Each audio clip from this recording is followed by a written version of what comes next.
The Glass Menagerie by Tennessee Williams.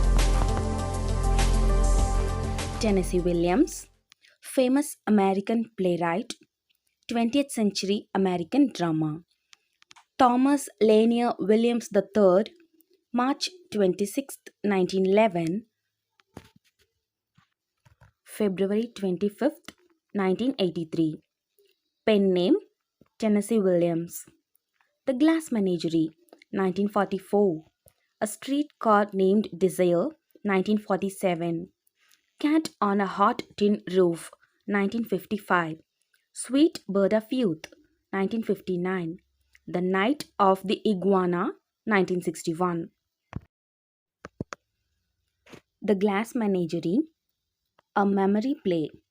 The play reflected his own unhappy family background, his memories about his sister Rose, his earlier life, his job in shoe factory, life in St. Louis between the years of 1934 and social setting. It is mentioned that the time of the play is 1930s. Grave economic crisis in America and all over the world. Americans are incapable of understanding complex economic forces assailing them like blind man groping in the dark. Revolution in Spain is mentioned. Tom, the narrator, expresses his anger on the socio-economic condition of America in 1930s. A voice of angry young man. Characters: Amanda Wingfield, mother of Tom and Lara, typical southern gentlewoman, based on William's mother in real life. Lara Wingfield, shy girl associated with glass animals with which she plays. World of fantasy. William's sister Rose. Tom Wingfield, portrayal of young Tennessee Williams, narrator of the story, loving a life of adventure, presents society in conflict. Jim O'Connor brings reality to Wingfield family. The Glass Menagerie, scene wise summary. Scene 1: Amanda, Tom, and Laura are eating. Amanda keeps nagging Tom. She explains how to masticate food. Tom gets up and starts smoking. Amanda interferes and says that he smokes too much. Lara offers help to clean the table. But Amanda wants Lara to be fresh and be ready to receive gentlemen callers. She foresees a tornado of gentlemen callers for Lara. Amanda thinks of her glorious past. She was pretty, witty, dashing, agile, and resourceful. She had many gentlemen callers when she was young. She recalls her old admirers. Contrast to Laura, who is demure, tongue tied, not at all attractive. Amanda's runaway husband is mentioned, an escapist. Sent a card, hello, goodbye. Amanda's husband escaped physically from the entanglements. Amanda also escapes mentally from present to her romantic past. Scene 2: Laura polishing up glass animals. When Amanda gets in, Laura pretends to read typewriting lessons. Amanda has met typewriting instructor and inquired about Laura's progress. He has said that Laura has not attended the class after the speed test. Lara is so shy that her fingers shook when she started typing. She was sick at stomach and taken to washroom when she was insisted to take speed test. Amanda asked what Lara was doing every day after leaving home to attend typewriting class. Lara visits park museum, penguins, went to movies, spent time in glass house looking at tropical flowers. Lara understands Amanda's agony, calls her Jesus' mother, suffering for others. Amanda is heartbroken, worries that Lara's future is doomed. Lara may live as a spinster dependent. Spinsterhood is a mousetrap.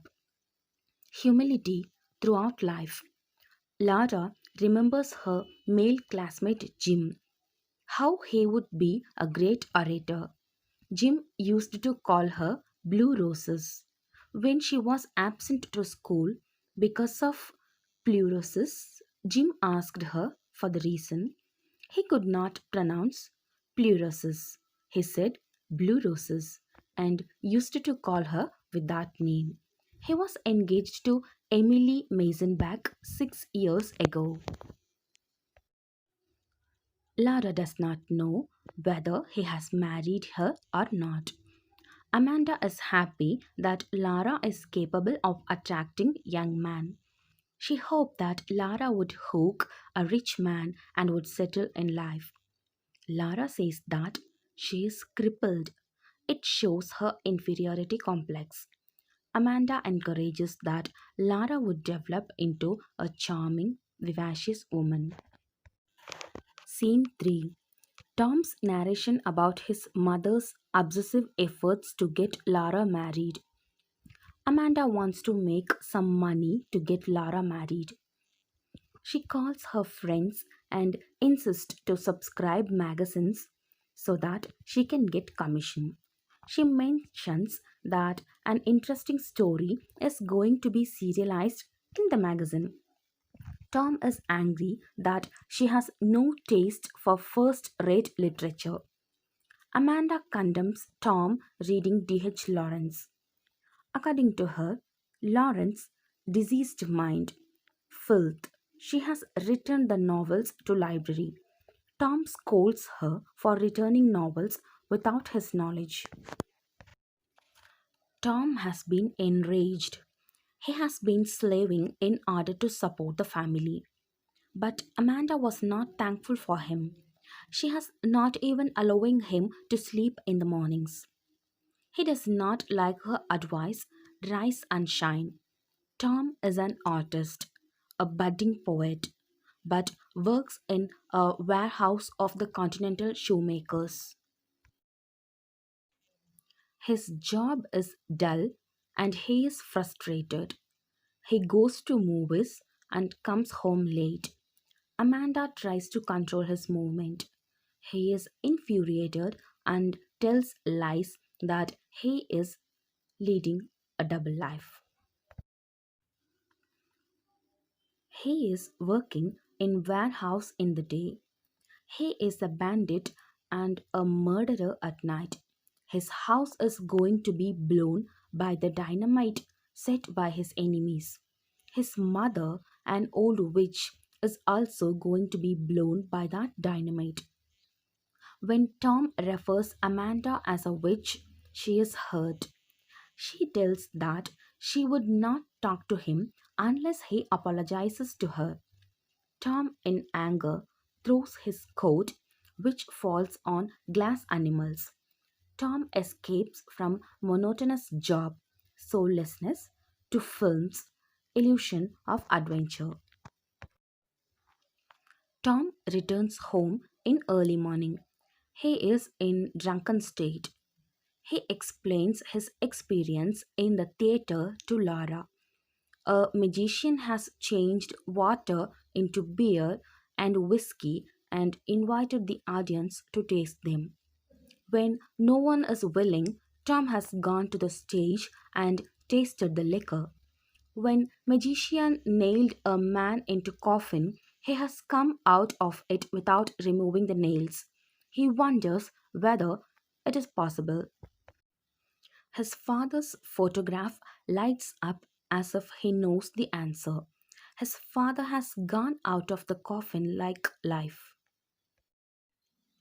Scene 4. Lara wants to make peace between them. Tom apologizes to Amanda. Amanda weeps childishly.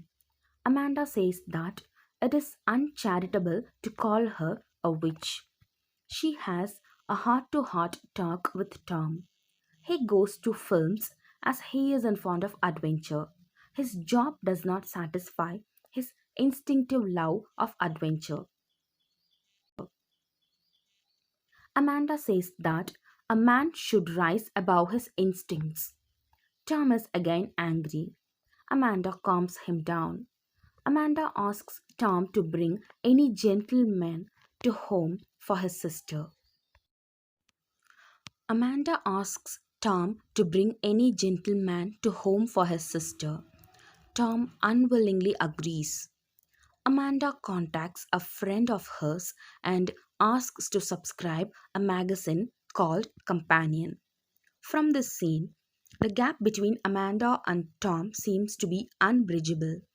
Tom's love for Lawrence, importance of fulfilling instinctive demands. Amanda attacks this as sheer animality. Amanda objects to Tom's smoking. Instead of smoking, he can save money and join a night school. He can study a course on accountancy so that he can get a better job. Tom is not at all interested. He would rather smoke. Tom listens to the music from Paradise Dance Hall. The light from the hall, symbol of romantic life. He wants to lead such a life. He compares America and other parts of the world. Revolutions have broken out in Spain, but America has been lulled to sleep by music, liquor, movies, and sex. Tom casually tells her mother that he has asked his fellow worker Jim O'Connor to dinner. He is visiting the following day. Amanda feels that she has no time to arrange things. She asks whether Jim is handsome, earning enough, and educated. When Tom replies that Jim is not charming, Amanda says that character is more important than handsome face. Jim is going to night school to study radio engineering and public speaking. Amanda foresees a good future to Jim and she ensures that Jim does not drink.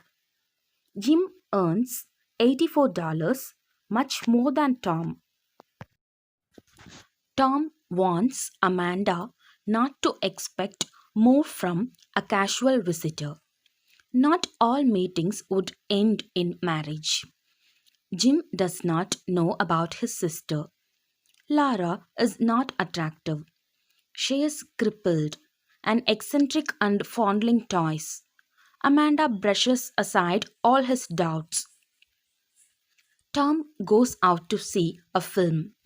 Amanda presses Lara to make a wish to Moon for happiness and good fortune. Amanda's attachment to her daughter is evident. Scene 6. Tom portrays Jim's character. James O'Connor, a bright student in high school, Irish good nature and vitality. He was star in basketball, captain of the debating club, president of the senior class, and glee club. Sang male lead in light operas. Tom visualized that Jim would become the president of America in his 30th year. But Jim got a job in warehouse that was no better than Tom's. Jim is affectionate towards Tom, calling him Shakespeare. Amanda has strained herself to give her house a pleasing look. Floor lamp with rose-like shade, white curtains, chintz covers on chairs, new pillows on sofa. Lara is beautifully adorned. Hairstyle is changed. Amanda uses a pair of powder puffs to make up flat bosom of Lara. Lara becomes more nervous because of her mother's fuss and her attempt to make her seductive.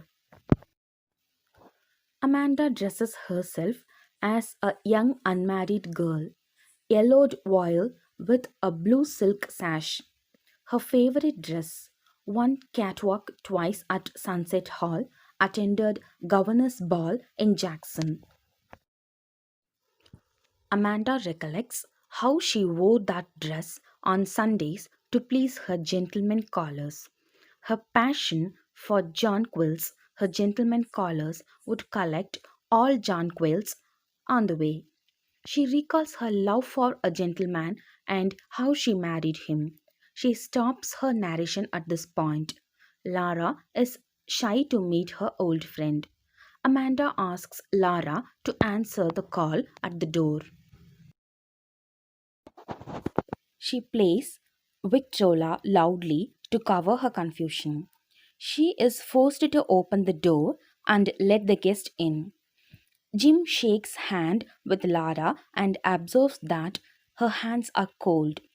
She replies that it is because of Victrola music. Jim advises to play a hot music to warm herself. Lara excuses herself and goes on to the room. Tom explains Jim that his sister is extremely shy and nervous. Jim replies that it is rare in their time. Jim advises Tom to undergo a course in public speaking and get an executive job. But Tom wants to lead an adventurous life and reveals that he has enrolled himself as a member in the Union of Merchant Seamen. He has used the amount given by Amanda to pay the light bill without her knowledge. Amanda appears as a girl. She says that Lara is domestic and such girls are rare. She bores him with a talk about her past, but Jim listens to her good humoredly. Lara is too shy to come to dining table. Others start eating their supper. Scene 7. Jim's visit has given all a boosting energy. At the time of supper, the lights go out. Jim checks the fuses and finds no problem. Tom confesses that he has not paid the bill. Jim says that Shakespeare would have written a poem in the bill and forgot all about the bill. His poem would fetch a price of $10. Thus, Jim eases the situation. The supper is finished with the help of candlelight. After supper, Jim goes to Lara at the request of Amanda. She gives monosyllabic answers. She gets courage and asks Jim whether he continues to sing. She used to listen to his songs in high school. Lara explains that the brace on her crippled leg made a lot of clumping noise when she walked. She could not walk fast either. When she entered the auditorium, she attracted everybody's attention with the clumping noise of the brace. This is the reason for her aloofness from others. Jim tries to cure Lara's shyness. Jim encourages her that he has never noticed her brace and the noise. She is crippled and only she imagines things and making herself miserable. Lara gains confidence and she becomes more expansive. She asks about Jim's affair with Emily Masenbach, his friend in high school. Jim replies that he does not like her, it is just a rumor. Jim advises Lara to build self confidence. Her physical defect is hardly noticeable. Lara gives him her favorite glass animal, a unicorn. Then they dance. They bump into the table on which the unicorn has been placed. The horn of the unicorn is broken and it becomes a normal horse. It coincides with Lara's shedding her excessive shyness and becoming normal. He kisses on her lips. The ecstasy is short lived. Jim explains that he cannot afford to be intimate with her as he is going to marry another girl.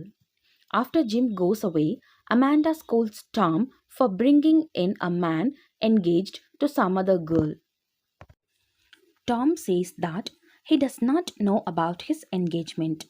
Amanda calls Tom a selfish dreamer, a manufacturer of illusions. Tom addresses to audience. He has left home. He is not going to moon as said by Amanda. He led a wandering life, wandering across cities. Wherever he goes, he is haunted by the memory of his forlorn sister. Whenever he looks at the glass piece displayed at the showcase, he would remember the glass menagerie of his sister. Symbols: the glass menagerie associated to Lara, fragile and delicate. Unicorn Lara, unique feature horn, Lara's shyness. Horn is broken unicorn becomes normal horse. Lara becomes normal girl after shedding her shyness. Blue Mountain, symbol of memory. Amanda's residence of past, associated with Amanda's escape from present to the past. The Paradise Dance Hall, symbol of adventurous life. Paradise, ironical, everlasting, supra sensual pleasure. The first escape, burning pressures inside both to Tom and Amanda. Jim, symbol of reality to the Wingfield family. Amanda Wingfield, based on William's mother, a typical southern gentlewoman, much attached to Laura, fails to understand Tom, escapes from the present to the past memories. Tom Wingfield, a portrayal of young Tennessee Williams, loves adventurous life, fear to be everlastingly trapped by his mother in the name of family responsibility, runs away from his mother as he cannot bear with his mother's criticism. Narrator of the story presents society in conflict. Laura Wingfield, based on William's sister Rose, extremely shy and nervous, lives in a world of fantasy. Soothing talk of Jim cures her shyness, gains confidence, emerges from her cocoon. A pathetic figure, again dejected as Jim discloses his engagement with some other girl. Jim O'Connor, contrast to unrealistic world of Wingfield family. He understands Tom's budding poetic talent. To Amanda, reincarnation of the gentleman callers. To Laura, hero in high school, cures her excessive shyness. Thank you.